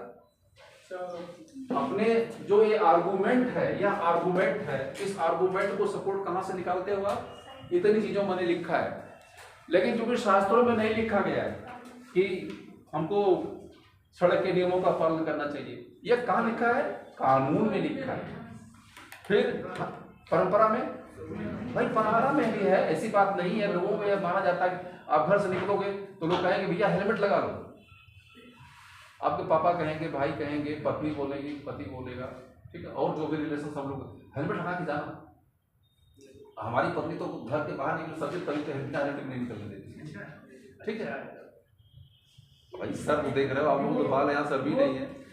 वो सर सामाजिक पहलू भी इसमें ऐड होगी, क्योंकि एक्सीडेंट सोचो, किसी का एक्सीडेंट आपको लूंगा तो ठीक नहीं लगेगा, जा रहे वो सोचते कि अगर इंसान जा रहा तो सीधा ठीक ठाक घर आए, पता लगे चल बसा, तो फिर वो तो फिर रिस्पॉन्सिबिलिटी किस पे जाएगी? फैमिली वैल्यू, इनमें एक नया डायमेंशन चला, फैमिली वैल्यू। ये पारिवारिक मूल्य भी होता है कि भाई चीज़ों को देखना चाहिए। तो आप इसको मतलब अच्छा और बुरा का फैसला जो अगर सपोर्ट करोगे तो इतने तर्क आप दे सकते हो। शास्त्रों में मेंशन है नहीं, इसका मेंशन कहाँ पे है? कानून में। कहाँ पे है? परंपरा। वैज्ञानिक दृष्टिकोण क्या हो जाएगा? वैज्ञानिक दृष्टिकोण इसका ये होगा कि जैसे हेलमेट लगाओगे तो सर नहीं फूटेगी, जल्दी मृत्यु नहीं होगी, है ना, क्योंकि अकाल मृत्यु नहीं होगी, पारिवारिक रूप से संकट नहीं आएगा। साइंटिफिक रीजन की बात करें, क्योंकि अगर सर पे चोट छोटी चीज लगी ना तभी आदमी मर जाएगा, लेकिन हेलमेट होगा तो चोट नहीं आएगी, पूरा शरीर भी फिटनेस हो जाए तभी मरेगा। सर की चोट काफी गंभीर है। एथिकल, हाँ, सर की हेड इंजरी इज द अच्छा इंजरी का हेड इंजरी ऐसी इंजरी है, हाथ पांव टूट जाएगा तो जिंदा रहोगे। हेड इंजरी का मतलब गए, खत्म। न्यूरो, उसमें न्यूरो में चले गए तो 4 से 10 लाख रुपए घर का भी चला जाएगा, ठीक है। इसीलिए हेलमेट लगाना बहुत ही अनिवार्य है। लेकिन सर हेलमेट वाला बट सर अगर मैं एक लोग हमने कहा हेलमेट लगा लो तो एक लोग कहने लगे हेलमेट लगा लो इधर उधर का नहीं दिखता है, ऐसे साइड का भी दिखता है, तो हमने ये लॉजिक दिया ना काई है। हेलमेट वाले को हम सही साबित कर सकते हैं, जो रॉन्ग वाला है इसको रॉन्ग साबित करें। इसको लिख लीजिए सर लिख लिया साथ में। तो राइट और रॉन्ग, कोई भी चीज अगर आप राइट और रॉन्ग कर रहे हो, कोई भी चीज आपके घर में आप कहोगे अरे ये तो अच्छा, बहुत अच्छा है, आप बोल तो देते हो लेकिन उसके लॉजिक को आप प्रूव नहीं कर पाते। और यह गांव की जो हमारी दादी अम्मा होती हैं जो 80 साल की होती है, अरे बचवा तो बहुत खराब की है रहा है। खराब का मतलब वह एक एथिकल डिसीजन दे रही है, किसका, आपने खराब किया है। लेकिन पूछे कैसे खराब किया, तो तमक के बोलेगी काहे ने खराब किया, जो ये नुकसान हो गया, वो जुड़ाएगी ताकि इतना पैसा का नुकसान हुआ कि नहीं। अब तक देखिए, ये कॉमन माइंड की मैं बात कर रहा हूँ। दादी माँ कहेगी कि अरे इतना पैसा का नुकसान हुआ कि नहीं हुआ, वो कौन सा तर्क दे रही है, आर्थिक का कारण दे रही है। ये भी आपको तो कॉमन माइंड की बातों को देखिए, उसके लॉजिक क्या है। और डिसीजन हर आदमी देता है। जो लड़का कल का पैदा हुआ उसने कहा कि आपने तो बहुत अच्छा बुरा काम किया है, अच्छा काम किया है, बढ़िया काम कर दिया, रसगुल्ला ला दिया, बढ़िया काम हो गया बच्चे के लिए, ये बहुत बढ़िया काम किया आपने। तो जो एथिकल डिसीजन होता है वो कैसे होता है, अपनी समझ के अनुसार होता है। अपनी समझ के अनुसार एथिकल डिसीजन आदमी देता है। जितना पढ़ा लिखा होगा, जितना मतलब कि शास्त्रों का अध्ययन किया होगा, जितना समाज में रहेगा और जितना वह विजिलेंट है अपनी सोसाइटी के प्रति, उसका एथिकल डिसीजन उतना ही अच्छा होगा, साउंड होगा। इसीलिए लॉजिक जो मानी जाती है, अगर आपको सफल जीवन जीना है, आप किसी भी क्षेत्र में आप जाइए तो ऐसी चीज़ों को आप लॉजिकल होने का प्रयास करें। वो है to be better than option. अगर 4 हमारे पास ऑप्शन हो तो उसमें से कौन सा बेटर होगा। जैसे कि आप बता रहे हो, जैसे माने इनमें से हमें ऑप्शन मिल गया, जैसे गाड़ी वाला मिलेगा, कोई भी मिलेगा, हमने चारों साइंटिफिक रीजन दिए और हम उसमें से कौन सा बेटर होगा। अगर जैसे हमने रॉन्ग वाला है ना, उसको कंपेरिजन में रॉन्ग वाला बेटर दे दिया आंसर और प्रूफ, तो अब 4 आंसर आपने दिया, 4 में जो है चारों निश्चित रूप से कुछ कम होगा, कुछ ज़्यादा होगा, कुछ सबसे अच्छा होगा, ये सब तो होगा ही होगा ना। अब उसमें तो देखना पड़ेगा कि कौन, वो तो सिविल के जो क्वेश्चन आते हैं, सिविल में कभी काल क्या होता है, 4 आंसर में जो 3 सही होता है, 1 गलत होता है, कभी काल तो चारों सही होता है।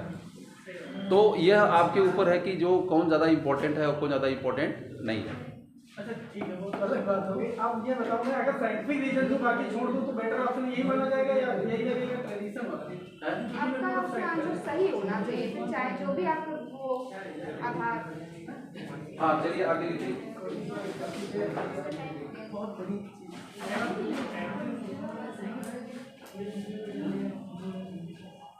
दूसरी क्लास के सर आ गए होंगे 2:30 बजे से दूसरे। कौन सा रहेगा, क्वालिटी वाली आएंगे ना जो। हाँ लगी है सर, डेली ही लगी रहती है। देख लो आगे की नहीं, बारिश हो रही है तो बारिश होना, तो बारिश हो रही है लखनऊ में सर। अब है ना, अभी वो भी टॉपिक बचा पड़ा है ना, तो वो भी कवर हो रहा है, वो भी क्लास। चलिए पहले आपका टाइम हो गया क्या? तो 5 मिनट रेस्ट लीजिए, फिर मैं आगे बढ़ा। अगर नहीं आएंगे तो हम ही कंटिन्यू कर लें, ठीक है ना। तब तक 5 मिनट रेस्ट लीजिए। अब चूंकि ये ऐसा सब्जेक्ट है कि थोड़ा सा आपके दिमाग का फ्रेश होना बहुत जरूरी है ना। सर जैसे फिलॉसफी है तो सदगुरु है और एथिक्स में 2 घंटे उनकी बातें सुनिए। आप सर आपकी क्लास